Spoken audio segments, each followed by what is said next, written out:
చంద్రబాబు నాయుడు వల్లే రాష్ట్రం అభివృద్ధి చెందుతుంది. జగన్ హయాంలో అభివృద్ధి శూన్యమని టీడీపీ మాజీ మంత్రి కాలువ శ్రీనివాస్ అన్నారు. అనంతపురం రాయదుర్గంలోని హోసనగూడెం మన కోసం మన శివన్న కార్యక్రమంలో శ్రీనివాసులు పాల్గొన్నారు. హోసన్నగూడెం గ్రామానికి చెందిన 69 కుటుంబాలు శ్రీనివాసుల ఆధ్వర్యంలో టీడీపీ కండువా కప్పుకున్నారు. ఈ సందర్భంగా ఆయన మాట్లాడారు.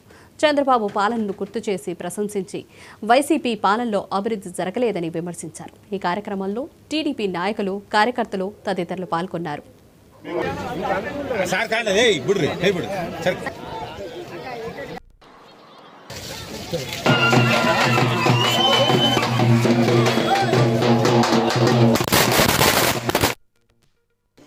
ఈ రాష్ట్రంలో చంద్రబాబు నాయుడు గారు చేసినటువంటి మంచి కార్యక్రమాలు ఎవరూ చేయలే. ఆయన పరిపాలన చూసిన తర్వాత అంతకంటే గొప్ప పనులు చేస్తానని ప్రజలను నమ్మించి జగన్మోహన్ రెడ్డి ముఖ్యమంత్రి అయినాడు. అయిన తర్వాత ప్రజల గురించి పట్టించుకోలే, రాష్ట్ర భవిష్యత్తు గురించి ఆలోచన చేయలేదు. అభివృద్ధి మొత్తం పూర్తిగా స్తంభించిపోయి ఈ రాష్ట్రం సర్వనాశనం అయిపోతా ఉంది.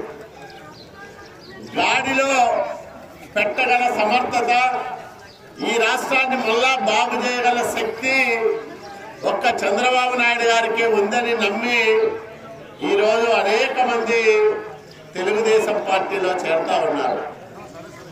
రాయదుర్గం నియోజకవర్గంలో కూడా మనం 50,000కు తక్కువ కాకుండా మెజార్టీ సాధించాం.